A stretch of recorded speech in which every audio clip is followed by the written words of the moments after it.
course, the son of a Vietnam veteran and Air Force retiree, I could not say no to this. So we're going to start today with the Pledge of Allegiance by Melody Howard.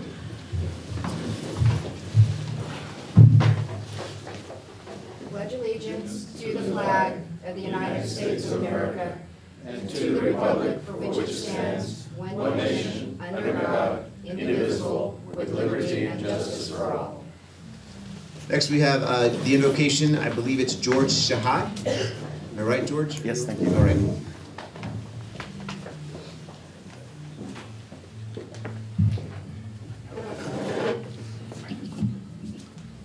I'd like to read a scripture before we pray.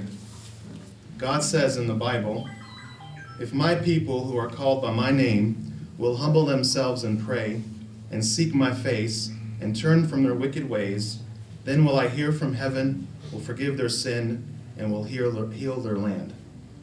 Lord, we ask for healing today for our land, for our country, city, state, and community.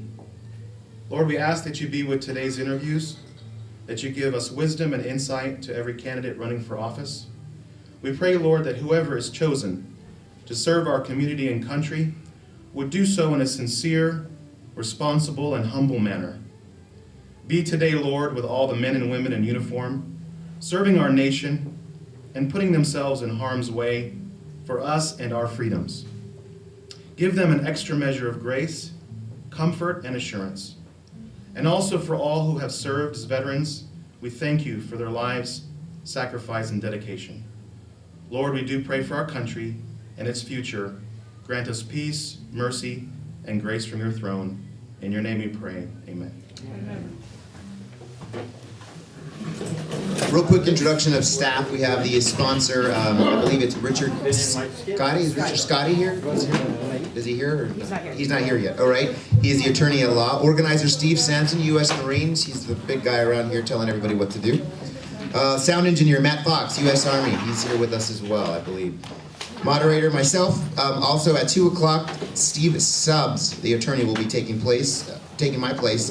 And at the door, greeter Rhonda Gibson. We thank Rhonda for being with us this morning. And the invocation and camera, George Shahad. Double duty there, huh, George? Yeah. All right. All right, I'm going to introduce the panel members. George Assad, former Las Vegas Municipal Court judge, is with us this morning. Good morning, sir. How are you? Byron Brooks, U.S. Army. Jason Brooks, U.S. Marines. Brothers? Yeah. Yeah, really? All right. That's good. Karen Stillman. Brothers. The Brooks Brothers, that's right. The real Brooks Brothers, right? You got it. VIP Auxiliary Director, VIPI, Veterans in Politics and International Rights. Karen, is she here with us? Yes. There she is. Oh, I've met you Can't before. miss How are you? Oh, it's just you. Melody Howard, U.S. Army and VIP Nevada Chapter President. Here she is. And she will be abstaining from Las Vegas Ward 2, I'm told. Forrest Darby, U.S. Army. Robert Lauer, U.S. Army. Travis Barrick, attorney. Kenneth Wagner, U.S. Army. Jim Jonas, Veterans in Politics International radio host. He's also abstaining from Las Vegas Ward 2. Andre Haynes, owner of EMG / Veterans in Politics International Public Relations. And Richard Churchio, former North Las Vegas City Councilman, abstaining from the North Las Vegas Mayor and North Las Vegas Ward 3 election interviews. How are you? Good. Thank you all for being here this morning. That's our panel. So, are you guys ready? Are you two ready? Yes. All right. So what we're going to do, it is, give or take, a 30-minute format is what we'll do. If it is getting intense and getting good, as I like to call it, we'll extend it depending on the schedule of our invited guests. We're first going to start with the Henderson mayor race. We have current Mayor Andy Hafen that will be joining us this morning, and we'll be taking some calls. And I believe I'm going to be told something, because...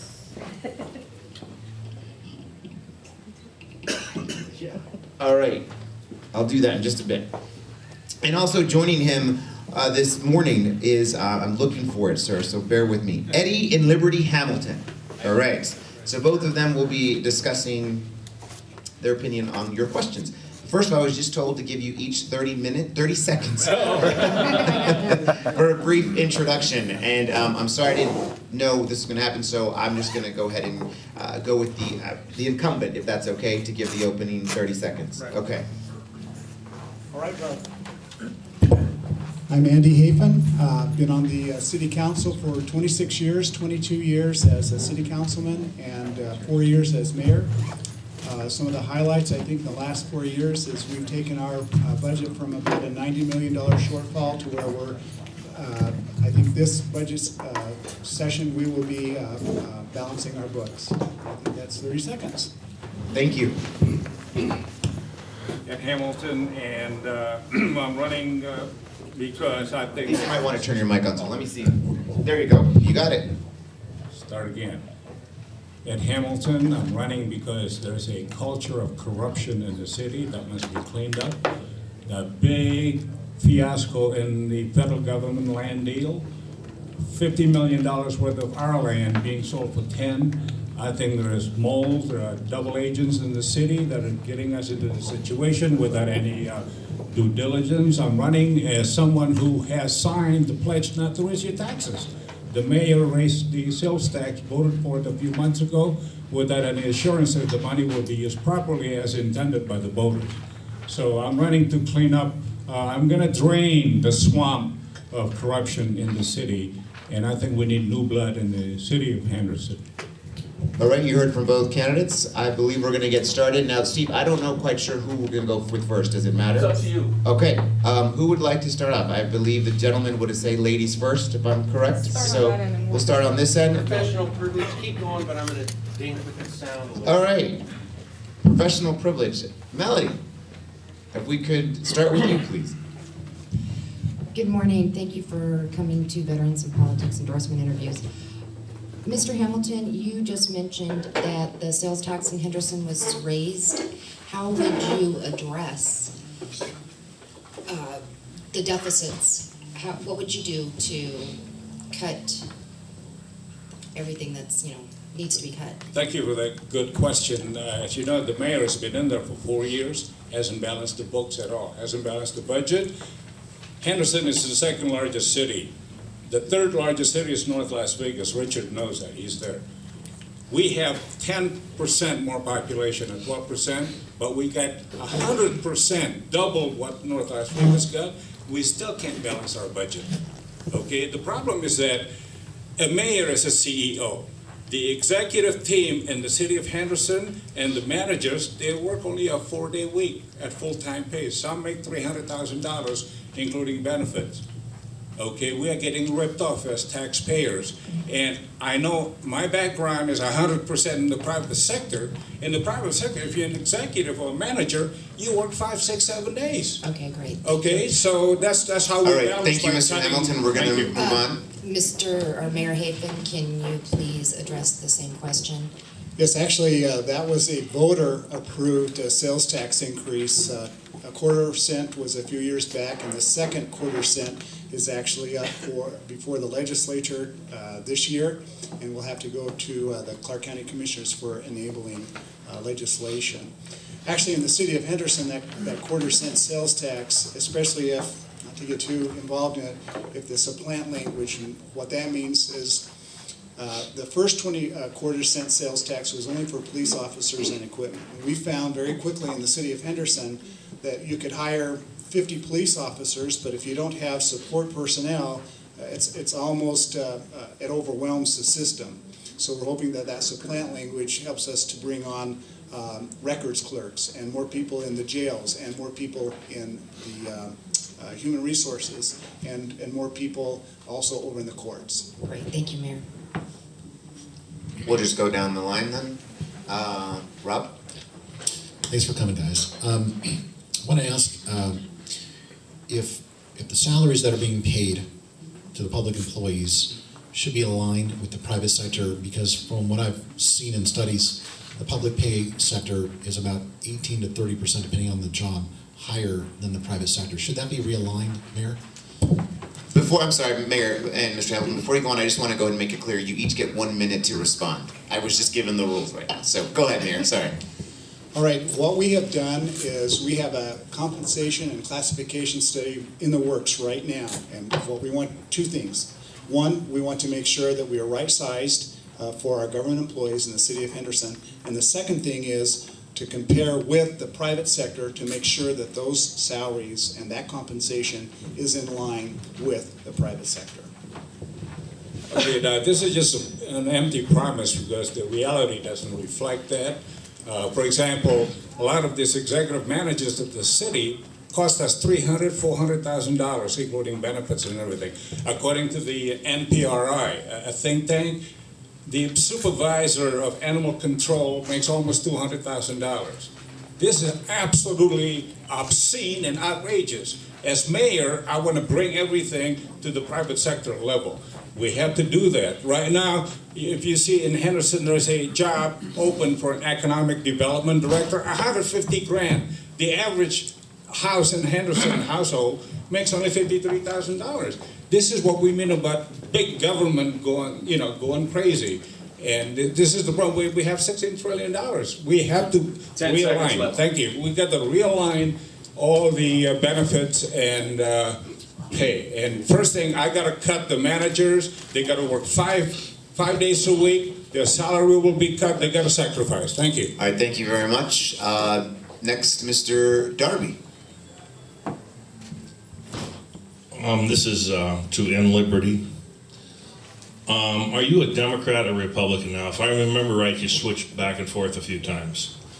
Okay, I am a Republican. I was a Ron Paul delegate to the convention. I'm a member of the Republican State Central Committee as well as Clark County. I went into the Democrat primary because I wanted to meet Harry Reid head on. I was in the Republican primary, but that took too long. So I ran, like as an American, we have the right. Our founding fathers gave us the birthright to run for public office because we believe in government for of by the people. So I went to get to Harry Reid. In other words, I was dropped behind enemy lines and I tried to get through that and I had a good time. Okay, all the other Republicans didn't get a chance to run against Reid, except for Sharon Angle, and you know what happened there. So I am a Republican. I have a quick follow-up. Just a suggestion. An awful lot of people know Andy. In future debates, I wouldn't use the word corrupt. I just wouldn't, because I think it leaves a really bad taste in a lot of people's mouths. Can I have a rebuttal on that? Absolutely, I think that is fair since he addressed it to you. Okay. By definition, it is corrupt. If you know what's going on in the city right now, the guy who used to be in the city, I call him a mole or a double agent, he was the one who advised the mayor to go ahead with this land deal. A $50 million land selling for $10 million, and the guy gonna flip it. We all gonna get screwed. These are our land. Okay, by definition, when the land is sold by the BLM, we, the people, we get the money for parks, we get money for all kind of things. So we're getting ripped off. That is corruption. When you got Jews, big money in there, people are getting all kind of campaign contribution to be corrupt. I don't know how else to call it. Now, I'm calling this whole thing a Henderson gate. You've heard of Watergate. You can't cover this up. You got to tell it like it is. You can't keep. In fact, I'm saying that the mayor should drop out from this race. Thank you. All right, since the mayor has been addressed and his city has been addressed, I'm going to give you a chance to answer that, Mr. Hafen. All right, thank you. And by the way, thank you for having this forum, Chris and Steve. This is my third time, I believe, that I've been able to come to one of these. So thank you for doing this for the public. In the first place, this land sale out by the M, 480 acres, was done exactly according to the federal government regulations. We nominated as a city because an individual came to us with an idea to build an arena and stadium, have some commercial projects also. There was an appraisal done on the land. That appraisal was done by the federal government, and that's the amount of money that it came to be for sale for. The individual then purchased that. Anybody could have come and purchased that for the same price, and the only advantage that the developer had was that he could match any price on any bid on that piece of property. Now, the whole gist of that situation is with the agreement that we had with him, he's broken it. 10 seconds, man.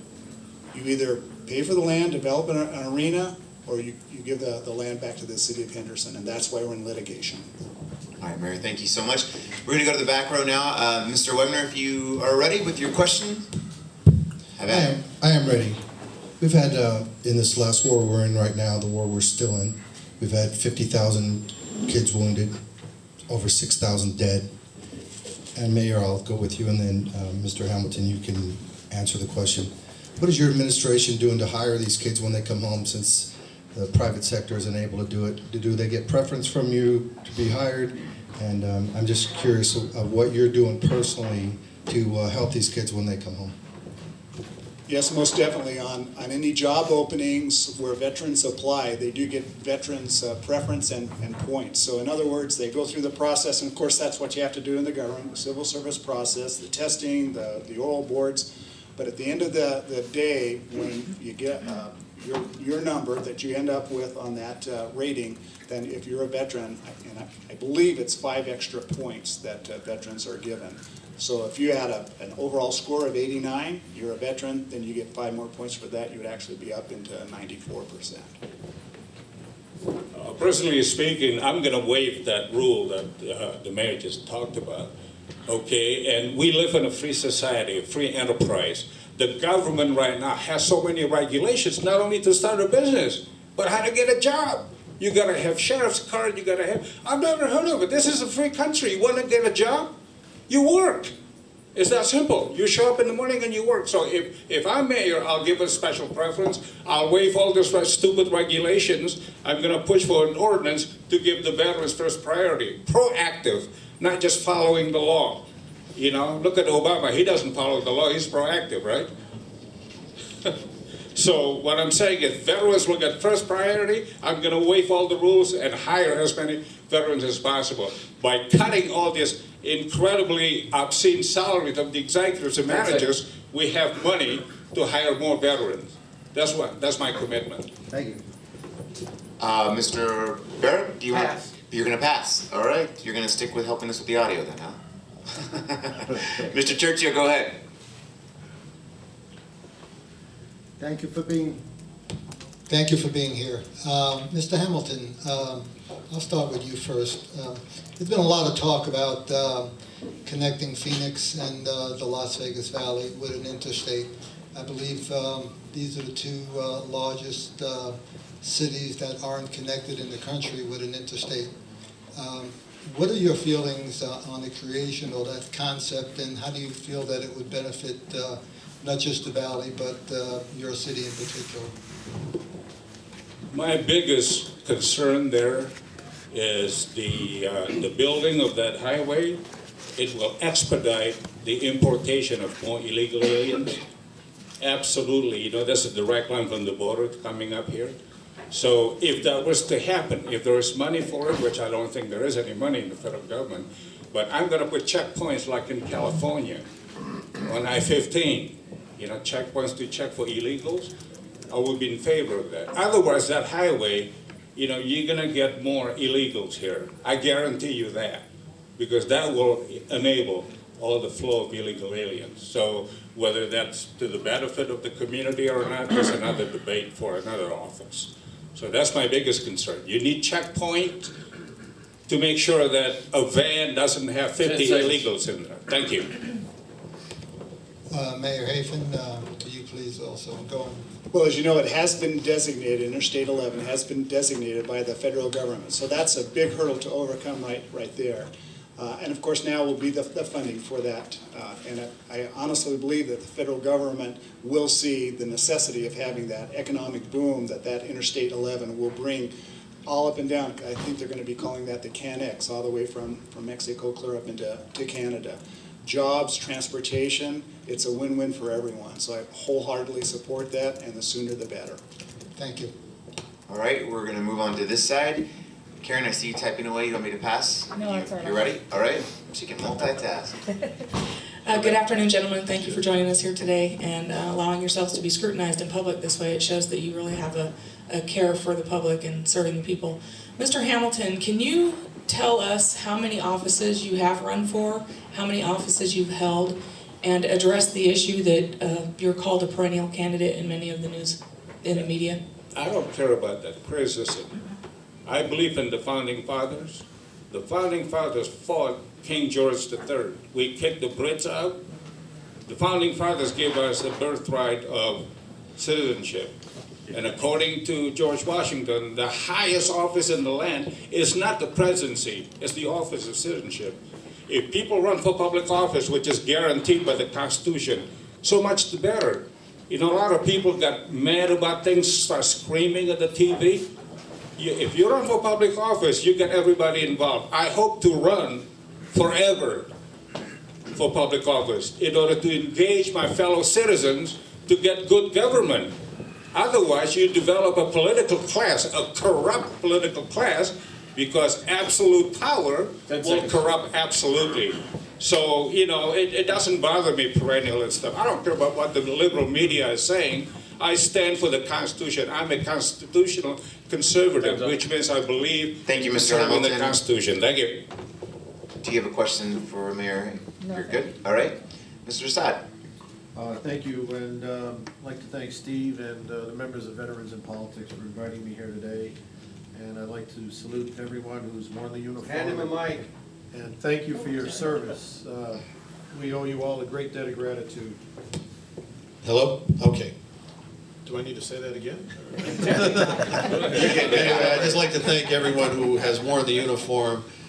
We owe you all a great debt of gratitude, having come from a long line of military folks. We do appreciate your service, and thank you for this forum. Thank you both, Mr. Hamilton and Mayor Hafen, for being here, and your willingness to serve. Putting yourself out in the public eye is not easy, and you put your family and yourselves under the looking glass, and we commend you for your dedication to service. The same question will apply to both candidates. You've both won re-election. You're both going to be re-elected as mayor. The city council has voted to, in lieu of the gun situation and the school shooting back in Connecticut, has decided, in order to try to curb gun violence in schools and in the country in general, has passed a city ordinance, Henderson city ordinance, which says we're going to limit the magazine capacity to 10 rounds. We're going to ban semi-assault rifles such as AK-47s and AR-15s, and we're going to require uniform background checks for anyone buying a handgun or a rifle or even a shotgun. You have veto power as mayor.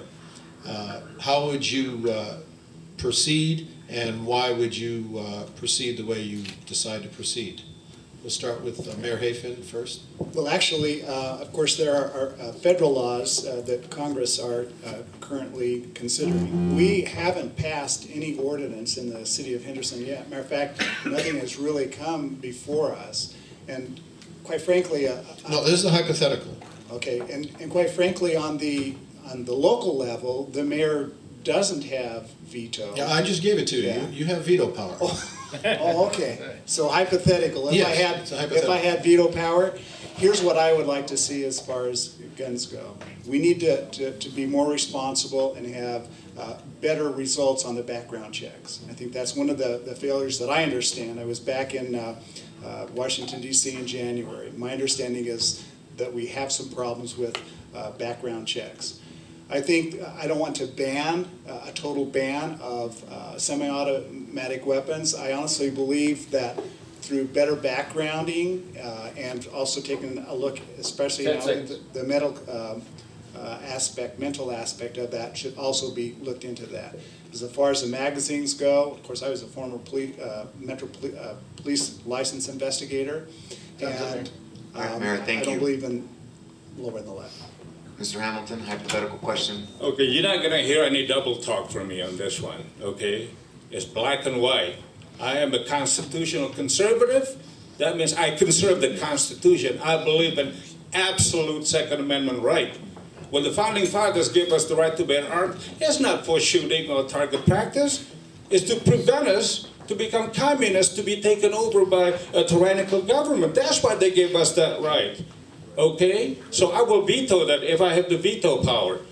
Now, the thing is, nobody is addressing the culture of violence. Okay? Hollywood is the power base of Obama and the Democrats. So those people remain untouched. You know, this kid, Adam Lanza in Colorado, he got his idea by shooting from video games. But nothing has been said about that because that's the power base. So I will veto it. I believe in the Second Amendment as an absolute right. I am a liberty candidate. That's my liberty message. Thank you. Thank you, Mr. Hamilton. Byron Brooks.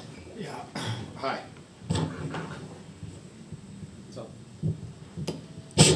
All right. You know what? This question is for both of you. What I'm wondering is, what are the differences in an entrepreneur having a business in Henderson, whether they come from a civilian background or they've just come from overseas and they're a veteran? Is there some special treatment that a veteran receives in opening a business in the Henderson area? Maybe you can let me know what the differences are. Actually, I'm not sure that we really have any kind of incentives for veterans that want to open a business in the city of Henderson. But I will tell you this, we do have a fantastic economic development department.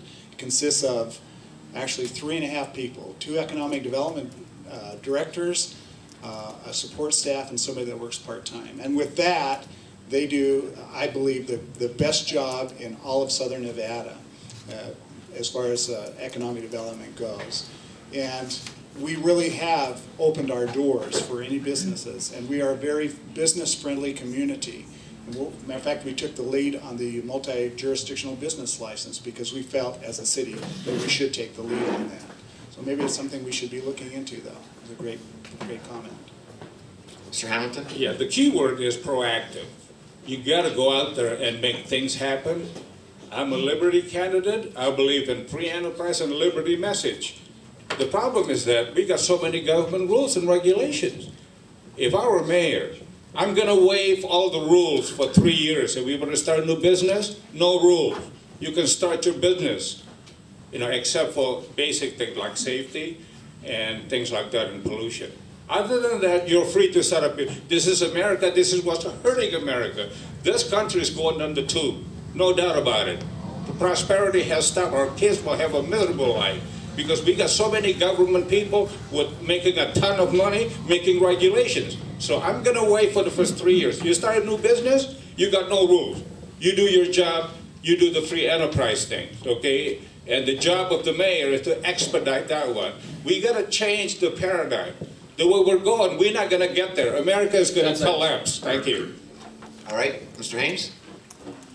My question is for both of you, and I'd like the mayor to address it first, and then yourself, Mr. Hamilton. It's in regards to the stadium project in Orlando. In the event that Henderson does not win its lawsuit against Malone and does not win a civil judgment or get back its land, how do you propose to replace the $40 million lost that resulted from the discounted land sale? Well, again, all of that money went to the federal government. That was their price. None of that money was going to come to the city of Henderson anyway. The only thing that we've lost is economic benefit. That was supposed to be an almost $2 billion project, something like 10,000 in jobs. But we as a city have the final say on the entitlements out there on that land. So if anybody thinks that they're going to get, which the federal government did give a good price on that piece of land. If they think they're going to get a windfall from that and build something else besides a stadium or an arena, they're seriously wrong. If I may, Mr. Hamilton, the city does have the final say-so on the land and also on the price of it. The land could have been sold for a higher price, which would have had more benefit to the city. So that's the number I'm referring to, whether that's 40 million or... No, that's not true. The appraisal came in on that land for $10.5 million. That was what the federal government said the land was worth. The only way that would have been more was if somebody would have bid higher on that, but then the developer, Mr. Milan, had the opportunity to match any bid that came in. That price was set. It wasn't any more or any less unless somebody bid it up higher. I strongly disagree with the mayor. The private developer next to that land says it's for $50 million. There's another piece of land which is only a third the size by US 95 in Galleria Mall. That was selling at a rate of $50 million. at a rate. So I disagree with the mayor on that. This is why I said about the culture of corruption. There's a mole, there's a double agent in the city pushing for this $10 million deal because some Chinese will come and give us $600 million. Now the mayor didn't investigate that. In fact, they took the mayor to New York, wine and dine him, okay, and then came back softened up. Now, you are right. I believe in the Constitution. You cannot deny an American of their right to the property. If we deny this guy to build anything there, eminent domain, remember that 5-6 years ago? He's going to sue us, and the Constitution says you can take his land, but you got to pay him off. So that's going to cost us. All right, Mr. Hamilton, thank you so much. And Jason Brooks, question. Gentlemen, once again, thank you for being here. We appreciate you. First off, I've got one simple question that's kind of a yes or no answer, and then I'll get to my second question. But this first question, Mayor, is going to be for you to answer first. Mr. Hamilton had talked about before some of the salaries of some of the people in the city are pretty obscene.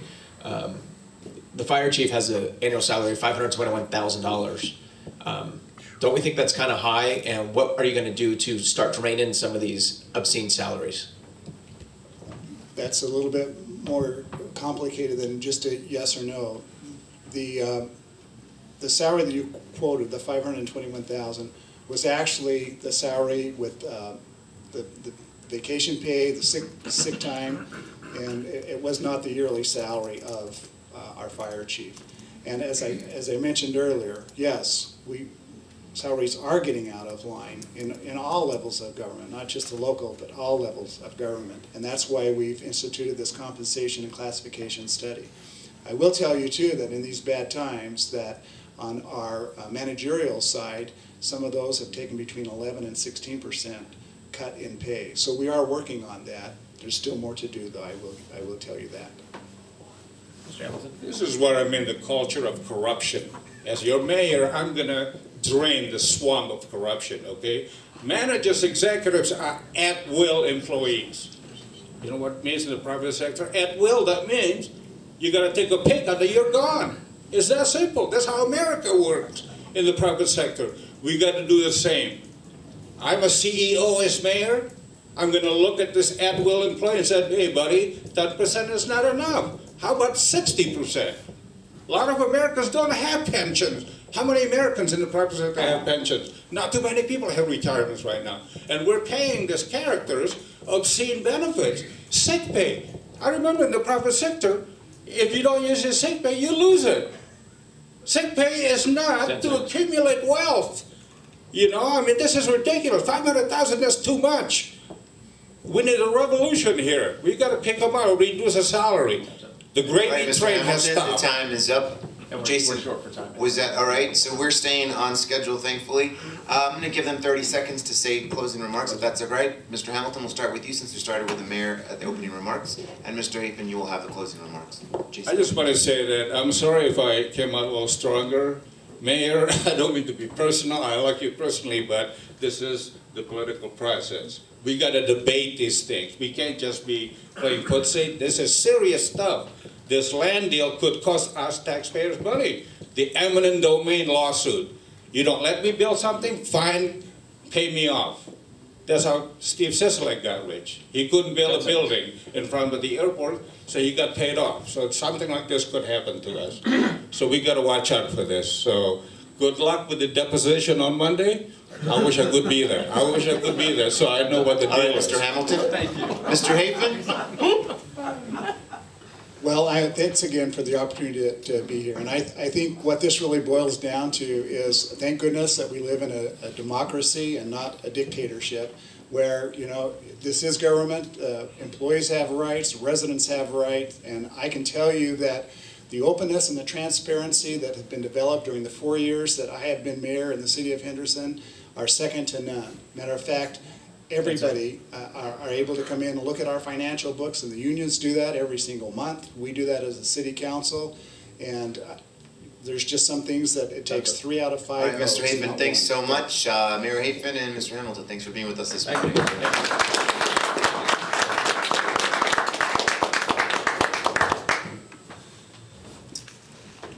as these two gentlemen make their way off the stage, I would like to see if John Lee, former Nevada Senator, is with us. Yes, he is. He is running for North Las Vegas mayor. Pleasure meeting you. Good luck to you.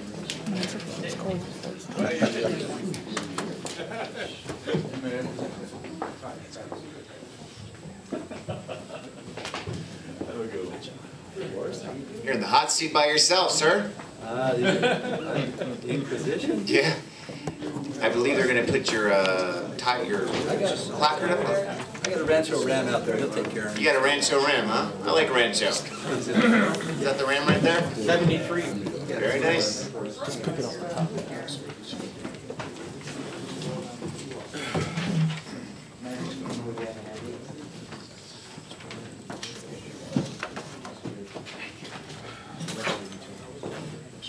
Just a reminder, Mr. Churchill is abstaining from this panel. Am I correct? Okay. All right. So since we start, are we ready? Yes. All right. Well, my ladies aren't here, so I'm going to go ahead and start with the gentleman. Mr. Saad, go ahead and let's start with you. You have the microphone, and we'll get started. Okay. Thank you, Chris. 30 seconds, Chris. Oh, that's right. I apologize. You know what? Opening statement. You're right. You do have a Rancho Ram watching after you. All right. Go ahead, Mr. Lee. Go give us 30 seconds. I think with my 30 seconds, what I'll say is this is probably the most in-depth interview that you'll get from any organization. And the people that Steve brings on here, just from all varieties, I'm excited about this. I'm going to answer every single question you have. But I'm looking forward to, because I see so much intelligence in this room, that I'm looking forward to this. Hey. Are we good? You good with that? All right. And he kept it under 30 seconds. You got to appreciate that. All right. Now we're ready, Mr. Sutter. Are you ready? Can we start with you? All right. Thank you.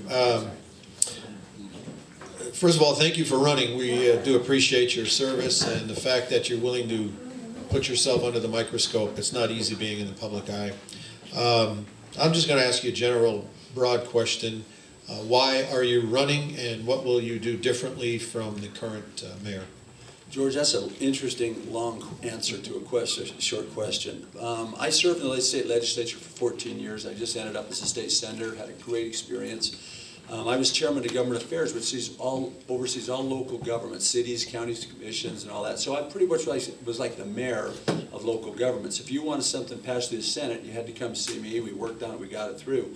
And the whole time I'm up there, I keep hearing from all the other entities, and they know I live in North Las Vegas, and I grew up there and went to Rancho High School there, that what is going on in your town? You know, I'm thinking, well, I can't really explain it. I don't really have the oversight for it, but we got problems down there. And so I got kind of retired, and I thought I was done after that 14 years, and then I had business organizations come to me, and realtors and residents, and everybody say, listen, we want you to run for mayor. I found 2 or 3 other. Richard Churchill was abstaining. I was definitely going to support him for running for mayor.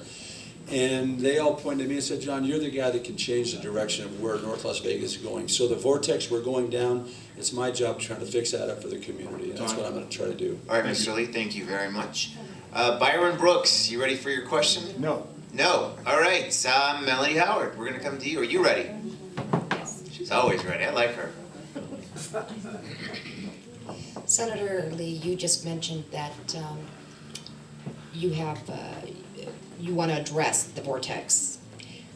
Do you have any particular ideas in mind on how to reduce all the red tape, and how would you do that? Oh, that's a great question. I'm so scared about your timing. I mean, 1 minute. Don't be scared. You've been doing great. You've been keeping it under. But last session, I'm a small business owner myself. I have interest in different businesses, but the one that got me the most was my plumbing company, Vegas Plumbing. Every time a new business opened up in Las Vegas, you had to go to the city of Las Vegas, get your license, put your domicile there. They would come out and inspect you. Then you'd have to go to Henderson. Then you'd have to go to Boulder City. You have to go to North Las Vegas if you were doing business in those communities. I put a bill out that passed and signed by the governor. It says from now on you can go to one entity. You can do your Secretary of State stuff there. You can check the domicile, like the city of Las Vegas, if that's where your business is, and then check a box to every other entity that you want to go to. They'll collect all the money there, and then they'll disperse that money out to other locations. So that red tape is a huge issue in North Las Vegas's problem right now of why they're not doing more business. And I'm very cognizant of that. Thank you, Mr. Lee. Mr. Lara. Thank you, Senator. I want to get right to the heart of the issue with North Las Vegas. That's their financial mess. And there's several issues. One is the pay and salaries there. And two is their management, and obviously stuck with some decisions from past government there. Right now, the North Las Vegas Chief Marshal makes $792,000 a year. John Oseguera, as Assistant Fire Chief, makes $452,000 a year. We have a building there that's a $180 million brand new building. It's not even used. Half of it's empty. I've been in there all the time. I have a business in North Las Vegas. I deal with this all the time. Is it time to get rid of the building? Number one, it's irresponsible to have a $180 million building that we don't even have, we're not even using most of it, or at least rent out the space. Number two, those salaries, isn't that the real problem with our budget there, is these salaries are out of control and they need to be brought in line with the private sector. Thank you. Good question. I need to separate. I was going to ask you, it's two questions there, so to be fair, I'm going to give him 2 minutes to answer that. Let me separate both those questions. First off, the reason North Las Vegas is in the situation it is, it started believing its own press releases. It was sending out press releases, we're the fastest growing city in the nation. We can't be disturbed. Nobody will ever catch us again. We're going to be the city of the future and all that kind of stuff. And so they started, sending those press releases out there. And then they said, they started to negotiate with City of Las Vegas about the sewer fees. And we weren't in a position to even care about building a sewer plant at the time. But since we were going to be the most powerful city and all these press releases went out, they said, well, let's just build our own. We could shut that down and hook right on the City of Las Vegas again and not miss a beat, But now we have a sanitation department that we have to pay for 28 years for. The life expectancy is 25 years, so we got that. Then we went back to our old city hall and sent out some more press releases. Said, we're the greatest city in America now and the fastest growing. We need a new city hall. So they went out there, put a lot of money, got another bond, and they built that. They left the old city hall over there doing nothing, and it's just sitting there. And then we've got a regional park that, we'll pony up with the federal government, and we'll go out there and we'll run that park. But they can't run the park the way their manager, their mayor, I should say, is doing. North Las Vegas's issue is this: it has no leadership, it has no vision. Sherry Buck herself, if she would borrow somebody else's vision, I would be a little bit excited. But it's just sit there, do nothing, and eventually deteriorate. Once North Las Vegas deteriorates, it becomes decertified, becomes a town board, Clark County, and then all the money and all the revenue comes out of North Las Vegas will go out to the Strip or somewhere else. They're not going to invest back in North Las Vegas. As far as the wages, so let me say this. So the building spree we went on was the problem that North Las Vegas has. It wasn't the firefighters and it wasn't the police. Yet, there is an issue there of those wages, but don't ever blame the police and the firefighters for the situation we're in. Sherry Buck negotiated every single one of those contracts. She's responsible for the situation that the city's in. I'm not privileged yet to know exactly what everybody's paying and what everybody's getting. But I can tell you this, I have talked to the firefighters, and I have been endorsed by the police and the supervisors. We're going to sit down. We understand you just get to the top sometimes, and you're there. They realize your time for those questions. You have a question. All right, so we're gonna go to this side. Sorry, Mr. Darby, I'll get back to you. You have a question also. All right, so can I finish this side? All right, let me finish this side. I'm gonna go. You know what? You're out of time. Yeah, I'm sorry, I can't do that. I'm going to go with you, Ms. Berg, because you didn't ask questions in the last forum. So I'll go back to you, Mr. Darby, right after this. Morning, John. Hello, Travis. Nice to see you. Nice to see you, too. Just for giggles, why does North Las Vegas exist as a city? And I don't mean today. How did it get started as a separate city? What was really going on there? And then bring us up to the current. Well, and the follow-on is, should North Las Vegas be merged into a metropolitan city? North Las Vegas is a unique location. It was a bedroom city to Las Vegas. But the people who lived in North Las Vegas didn't really want to ever be Las Vegas. We had Nellis Air Force Base. You remember, Travis, when we were younger, that we had a vibrant community out there. When the test site was going full bore. In fact, let me go a step further. So while we were going to junior high school, we had some very intelligent kids at our schools. And it was the scientists and it was the doctors and the PhDs were out at the test site. Then one day they shut down the test site, and us at Jim Bridger looked around and go, where'd all the smart kids go? Because there was no more jobs. These people all left, and it kind of left us in alerts as far as high intellect people in our schools. But North Las Vegas exists because it wants to have its own identity. It doesn't want to be Las Vegas. It doesn't want that. We are not a bedroom community to Las Vegas. We are going to be the future of the valley. 55% of land in North Las Vegas has never been built on Travis. We're going to be the future. All roads to success now lead to North Las Vegas. All right, Mr. Darby.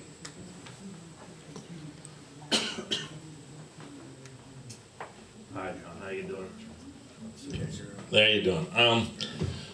I just have one question. I believe that unions are very good for the United States. I think they're good for workers.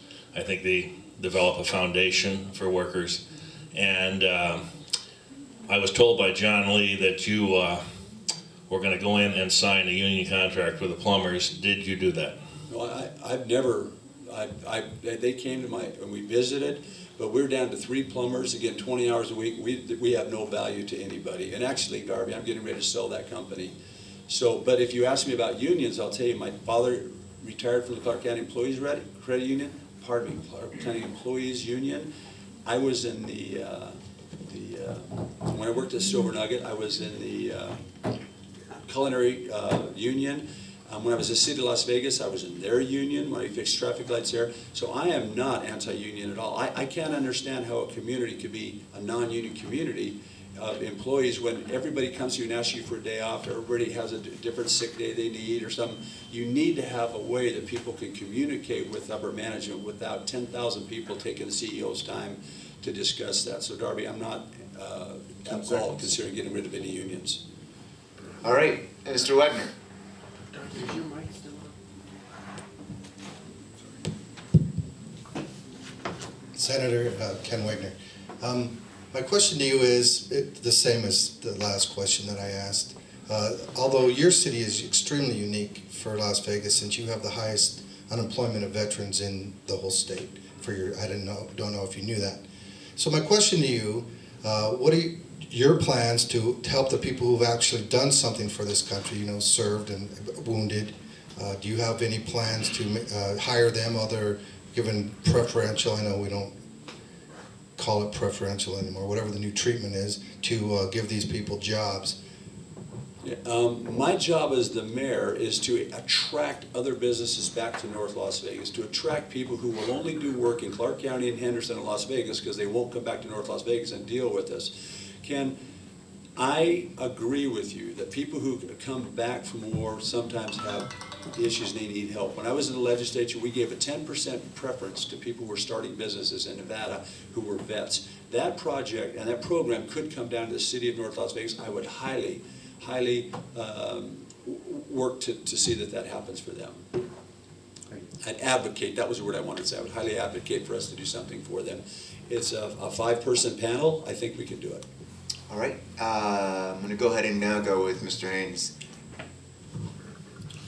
2 questions, Mr. Lee. One is, in order to help balance the budget of the city of North Las Vegas, are you in favor of pay reductions? And the second question is, if you are in favor of pay reductions, would you start from your office and work your way down? That's a great question. First off, no one knows the situation North Las Vegas is in because they won't tell anybody. I went to a meeting the other day where they had to come report to the state about what was going on there. It was up 2 weeks ago that this happened. They brought in a financial that said 10/31 was a cutoff date.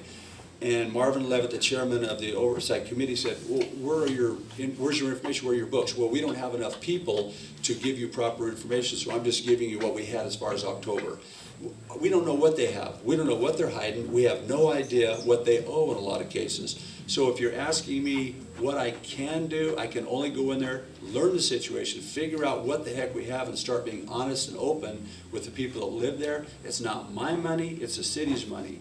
Those are not my employees, they're the city's employees. It's a shared environment that I want to have at the city of North Las Vegas again. If I do... 10 seconds. Are you good? No, we have 10 seconds left. 10 seconds left.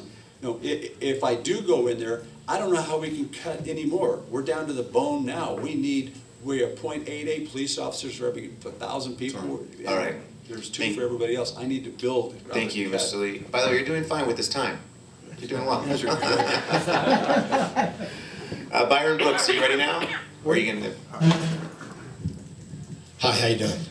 Until you speak, I'll be fine. I gotta run like hell. I'm just wondering what are your ideas in your perception of improving the education in North Las Vegas?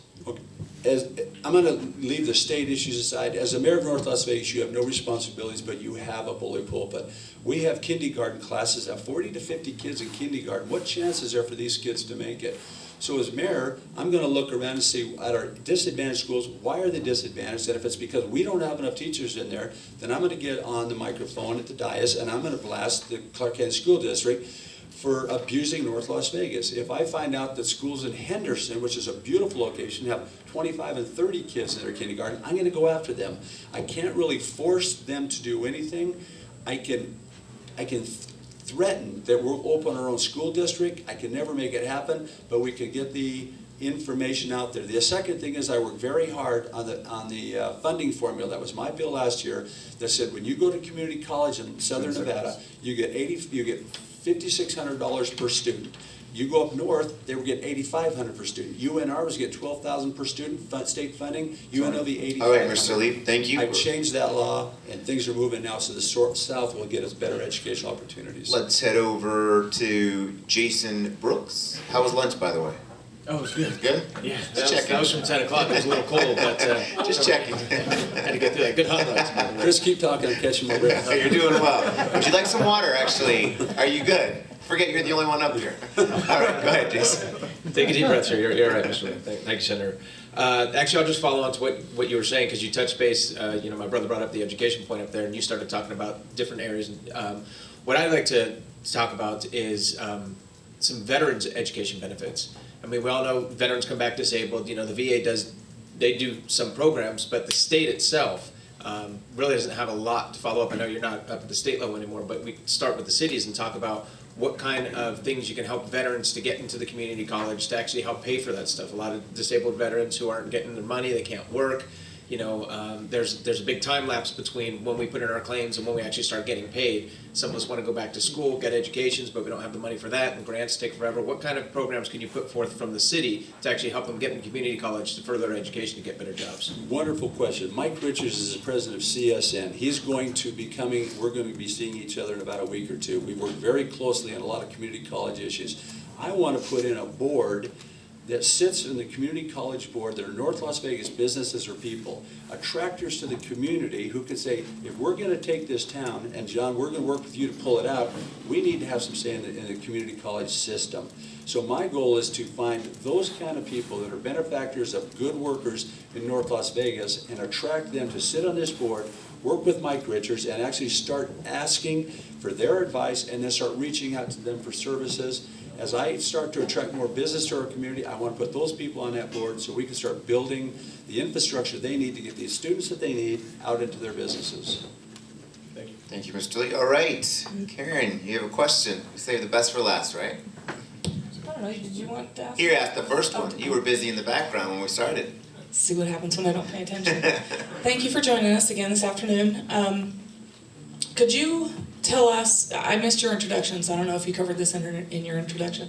Tell us what offices you've held, why you're running now, and address the issue that you might appear to be a career politician, chasing offices that are available. I don't need to be in politics, okay? I have sufficient for my needs. I just happen to be one of those people. We grew up in North Las Vegas. All we ever did was contribute our lives to things. My mother was in charge of handicapped swimming, Special Olympics, and then she was also 30 years for the Red Cross in teaching swimming. I personally am an executive on the executive board of the Boy Scouts. I was on the Parks and Recreation Commission. I was on the Parking Traffic Commission. I just go along doing things. When I find out things aren't being fixed or nobody's working on them, I get excited and say, well, if nobody else will lead, I'll lead. But I don't need to lead. I'd like to follow a good person, and help them and support them. I was in the legislature for 6 years, at the State Assembly for 6 years, and I was in the State Senate for 8 years. I never thought I'd serve more than 2 terms in the Assembly. I just wanted to go participate. Our Assemblyman who got rated an F, I go, dude, I got to be at least good as him, and I've got time, so I'll just do it. So I come home, and I'm done. I'm happy to be done. I've given my public service, 10 And seconds. my friends all convinced me that I was the only person that could make a difference and make a change to get her out of there so our town can start thriving again. So it's almost like the Peace Corps to me, you know? All right, so on that note, you have 30 seconds if you'd like to kind of give your closing remarks, or if you're just tired, we understand. No. It's up to you. I'm fine. I actually wish you people all lived in North Las Vegas. We need people to get involved. Rob, I didn't know you had something out there. We've got a lot of wonderful people out there that can contribute to our community, but they don't. They just sit back and they want somebody else to do it.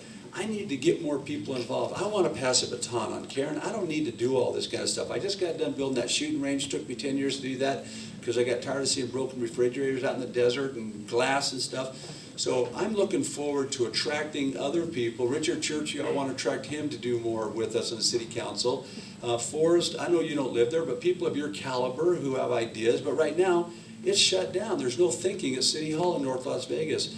If any of you live in North Las Vegas, Travis, come back, help, you know. And